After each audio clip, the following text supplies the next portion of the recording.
She was gone before the announcement was made. Not escorted out. Not confronted in a corridor with staff watching and cameras positioned outside the gates. The departure was managed the way the palace manages everything it does not want to become a spectacle. Quietly, with precision, in the hours before London woke up and started paying attention. By the time the formal confirmation reached the press, Camilla's personal effects were already in transit. The room she had occupied within Buckingham Palace were already being reviewed by administrative staff with clipboards and inventory lists. The keys, physical and institutional, had already changed hands. The announcement came after the fact because the decision had been made long before the announcement. That gap between decision and disclosure is the part the palace is most careful about. Get the decision implemented before anyone can mount a challenge to it, and the challenge arrives too late to matter. This one had been implemented with exceptional care. The Privy Council had met 4 days earlier. The session was longer than the one that preceded it. The meeting that had transferred Camilla's final formal privilege to Catherine. That session had lasted 11 minutes. This one lasted the better part of an afternoon, which is unusual for a body that typically operates through established procedure rather than extended deliberation. The length reflected the weight of what was being considered. Full royal authority is not a phrase the institution uses loosely. It carries specific constitutional meaning, a defined set of powers, responsibilities, and formal capacities that collectively represent the operational center of the monarchy's functional identity. The question before the council was not whether Catherine was capable of holding that authority. The preceding weeks had resolved that question through a process of documentation, review, and formal assessment that left no reasonable grounds for dispute. The question was whether the conditions existed to transfer it completely and immediately, rather than incrementally, over a transition period that would have been more comfortable for everyone involved, but would have left the institution in an ambiguous middle state that no one could cleanly defend. The council determined that the conditions existed. Full transfer. Immediate effect. No transition period. No shared authority, no provisional arrangement, no carefully worded statement about a gradual handover that could be interpreted as something less than what it was. Catherine held full royal authority from the moment the vote was recorded. Camilla held none. The constitutional mechanism that made this possible had been identified during the earlier review process. It was not a new provision. It had existed within the framework of royal governance for long enough that several of the senior council members present had never seen it invoked, had in some cases been unaware of its precise wording until the documentation was placed in front of them during the preliminary review. The provision addressed a specific circumstance, one in which the holder of delegated royal authority could be determined, through formal assessment, to have operated in ways that were inconsistent with the conditions under which that authority had been granted. The language was careful and specific in the way that constitutional language always is, designed to be invoked rarely, interpreted narrowly, and applied only when the documentation supporting it was comprehensive enough to withstand challenge. The documentation was comprehensive. It had been assembled over months. Usage records, financial authorizations, decisions made under the umbrella of delegated authority that the review process determined had exceeded the defined scope of that delegation. Internal correspondence, staff accounts, a chronological record that, taken in sequence, demonstrated a pattern rather than a series of isolated incidents. Isolated incidents can be explained. Patterns require a different kind of response. The council had the pattern in front of them for 4 hours. They asked questions. They reviewed the methodology of the documentation process. They examined the constitutional basis for the provision being invoked. They considered the counter-arguments that Camilla's representatives had submitted, because she had been given the opportunity to submit them, which was procedurally required and which her team had used with considerable energy. The counter-arguments did not survive contact with the chronological record. The vote was not close. Camilla had known for 72 hours that the vote was coming. Her legal team had been notified as part of the procedural requirement to allow a response before the final session. The notification had been formal, precise, and carefully stripped of any language that might suggest the outcome was uncertain. It was not designed to invite negotiation. It was designed to fulfill the procedural obligation to inform and to give her team the opportunity to submit whatever they believed might affect the council's assessment. They submitted everything they had. Those who have seen the submissions describe them as thorough in the way that documents prepared by excellent lawyers under impossible circumstances are thorough, technically sound, procedurally correct, and ultimately insufficient, because the problem they were trying to address was not procedural. The documentation on the other side of the table described what had happened. The submissions from Camilla's team described what the documentation should be interpreted to mean. When the council placed those two things next to each other, they chose the documentary record over the interpretive argument. They almost always do. Camilla spent those 72 hours in a state that the people around her describe with consistent language, the language of someone who has been waiting for an outcome they cannot prevent and cannot entirely accept. She had spent years building the institutional foothold that was now being formally dissolved. She had done it carefully, incrementally, with an understanding that public acceptance was something earned through presence and consistency rather than declared into existence. She had absorbed decades of hostility from a public that held her accountable for things that were not entirely hers to own. She had stood in rooms where she knew she was not wanted and remained composed because composure was the only tool available to her. None of it had been sufficient to protect her from what a constitutional review, properly conducted, could find in the documentation. She understood that. The understanding did not make it bearable. Charles received the final confirmation at 6 in the morning on the day the decision was implemented. He had not slept. The staff member who brought him the documentation describes him as already dressed, sitting at his desk, with the curtains still closed against the early light. He accepted the papers without speaking.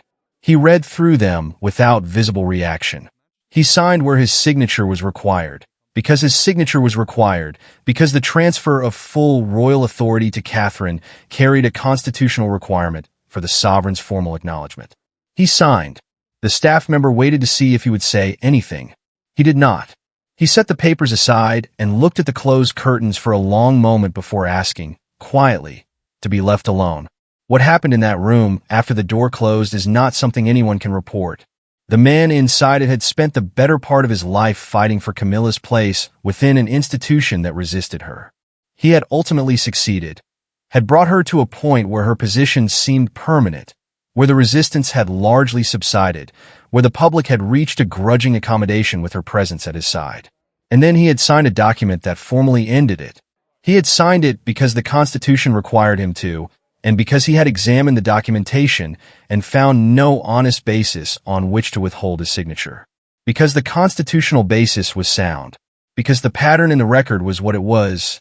Because a king who refuses to sign a constitutionally valid decision because it causes him personal pain is not a king who can be trusted with the authority the position carries. He understood all of that. Understanding it did not reduce the cost of it. The departure itself was handled by a team of 6 people. Palace administrative staff, 2 members of the security detail, and a logistics coordinator who had managed similar operations, though none of comparable sensitivity, during her decade of service to the institution. The team worked from an inventory that had been prepared during the preceding week, cross-referenced against the residents' records to ensure that the distinction between personal property and palace property was maintained precisely. That distinction mattered. The palace had learned, from earlier disputes over similar questions, that imprecision about what belonged to whom created the kind of ongoing legal ambiguity that generated headlines for months. Precision was not courtesy. Precision was containment. Personal items were packed, logged, and transported. Palace property remained. Access credentials were deactivated in sequence. A process that the logistics coordinator described afterward as the most methodical she had overseen, in part because the scope of Camilla's institutional footprint had been larger than many people outside the palace understood. It took most of the night. By 4 in the morning, the physical transfer was complete. By 5, the administrative records had been updated. By 6, Charles had signed the final documentation. By 7, Camilla was no longer a resident of Buckingham Palace in any formal or practical sense. London was just beginning to wake up.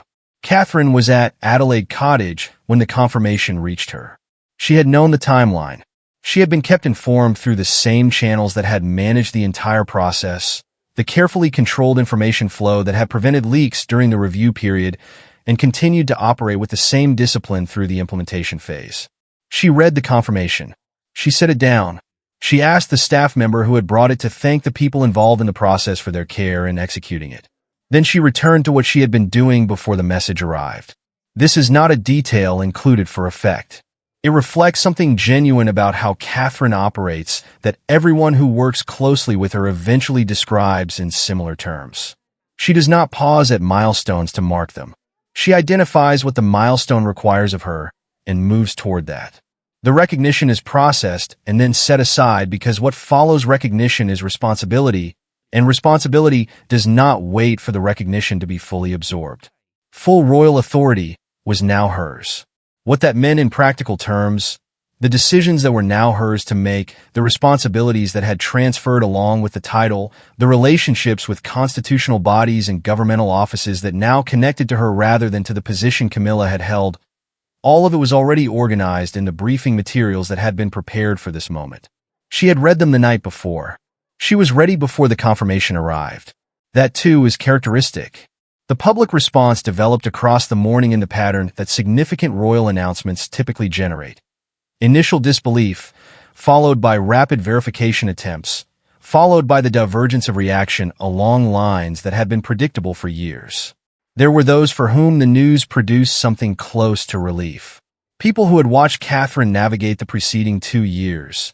The cancer diagnosis, the treatment, the return, the slow and evident reconstruction of herself into someone who had been through something genuinely difficult and had not allowed it to diminish her, and had formed the conclusion that the institution owed her a formal acknowledgement of what she had already become in practice.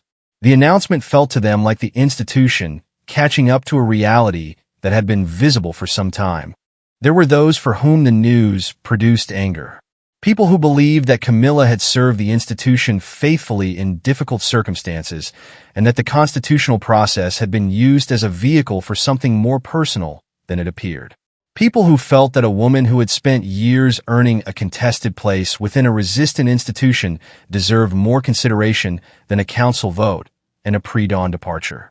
Both responses existed simultaneously across the same morning. The palace had anticipated both and had prepared its public statement with sufficient care that neither camp found obvious ammunition in the official language. The statement was brief. It confirmed the transfer of authority. It acknowledged Camilla's service to the institution. It expressed confidence in Catherine's capacity to fulfill the responsibilities now entrusted to her. It contained nothing that could be extracted and used as a headline that the palace had not already decided it was willing to see as a headline. Whoever drafted it had done their job well. There is a particular kind of silence that settles over institutions after significant decisions are implemented. Not the silence of resolution, because the questions that significant decisions generate do not resolve quickly, and the questions this one generated were substantial. Not the silence of consensus, because the divergence of public response across that morning made clear that consensus was not available. The silence of consequence. The specific quiet that follows a moment after which things cannot be returned to the configuration they were in before. The palace operated in that silence through the afternoon. Staff moved through corridors that had been reconfigured by the morning's events. In documents released when the people they implicate are no longer in a position to be implicated. In conversations between people who were in those rooms, and eventually decide that the story is old enough to be told honestly. For now, the palace is quiet. Catherine is at her desk. The keys are where they belong. If you believe the institution made the right decision, leave yes below. Subscribe. What Catherine does with full authority starts now, and this channel will be there for every development.